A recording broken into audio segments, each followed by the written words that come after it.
When speaking about the Gambino family, we constantly hear about the same names repeated over and over. One name not so familiar to most people is Natale Richichi, properly pronounced as Richichi, and called Big Chris by his friends.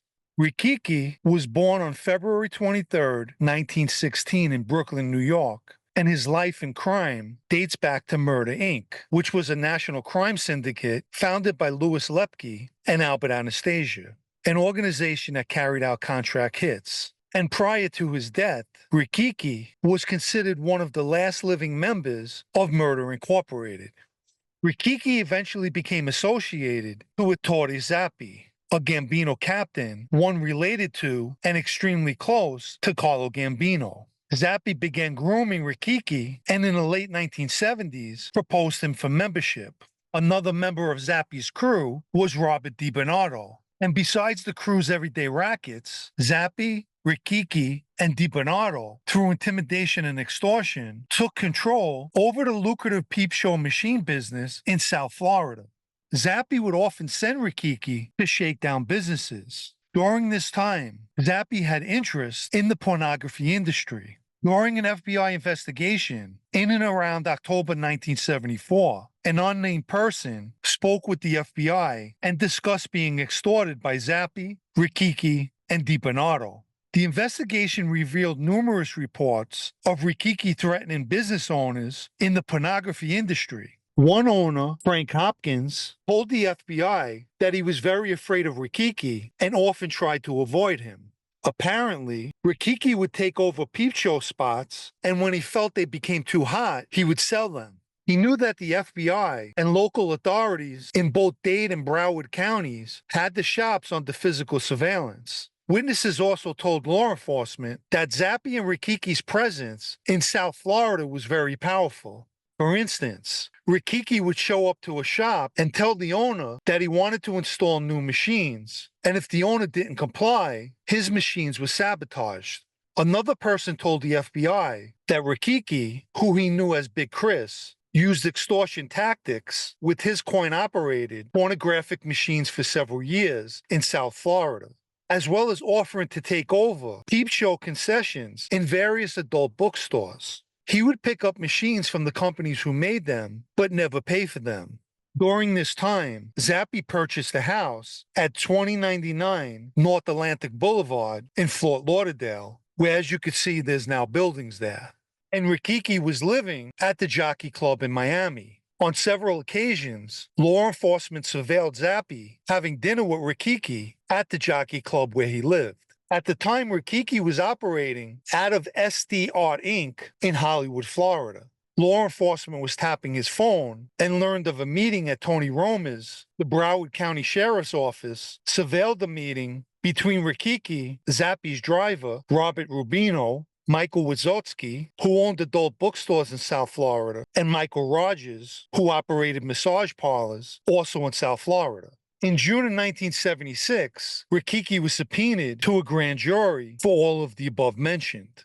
Throughout the 70s and 80s, Robert DiBernardo became a powerhouse in the pornography industry and was eventually made a captain by Paul Castellano.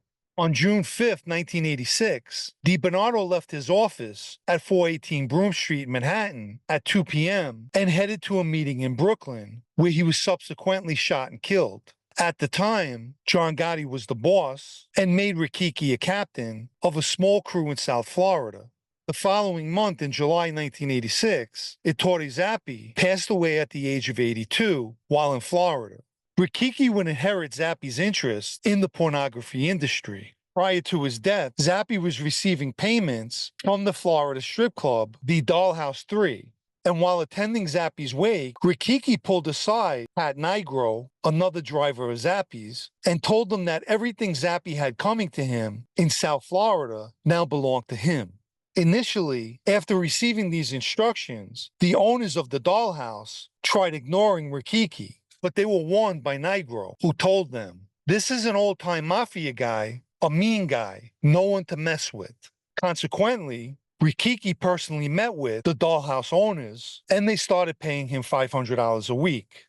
Richichi's connections were not only limited to New York and Florida, but New England as well. During the 1990s, he had relocated to Vegas due to health issues. And on December 10, 1991, the FBI office in Vegas notified the Boston Bureau that Richichi was boarding a flight to Boston. After arriving at Boston Logan Airport, he checked into room 1410 at the Hilton Hotel. On December 11th, the following day, he met with members of the New England family for dinner at Ristorante Saraceno in Boston's North End. Later that night, Richichi and Frank Salemi went to Richichi's room for a private talk. Salemi had just become the boss of the Patriarca family. Richichi had once set up a meeting between John Gotti and Raymond Patriarca Jr. in a Midtown hotel, at which time Patriarca allegedly told Gotti that he would be stepping down as the boss of New England. Gotti was not only extremely close to, but very fond of Richichi, and some would say held him in similar regard as he did Neil Della Croce. He would visit Richichi while down in Florida and considered him to be an old-time tough guy, just like Della Croce. Richichi's ties to New England go back to the 1980s when he was photographed meeting with boss Jerry Angiulo. Please remember to like this video if you haven't already. And for anyone who wants to show their appreciation, or more crucially, help take a stand against the sabotage of this podcast, you can do so by the Super Thanks icon down below or the PayPal Cash App links in the video's description. The FBI booked the adjoining room from the one that Richichi and Salemi were speaking in and taped the conversation. At one point, Salemi made mention that he was the boss and told Richichi, "I got that crew that's around, some kids from South Boston, Bolger and Flemmy." He also complained about Boston nightclub owner Stephen DeSaro, who would disappear 2 years later. Richichi was indicted in June 1996 on racketeering charges that included extortion. According to the indictment, he was receiving $15,000 a month from North Star Distributors, a Boston company owned by Kenneth Guarino and considered to be one of the largest pornography distributors. Guarino was once caught by FBI surveillance with Gotti and Richichi outside of a restaurant. From the 1980s up until the indictment, North Star Distributors forked over $1.7 million to Richichi and also laundered millions of dollars for him and the Gambinos.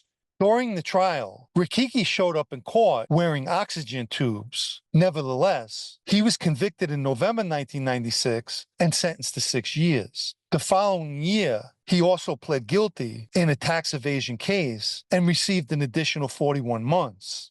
Natale Richichi died in January 2001 while at the Federal Medical Center in Springfield, Missouri.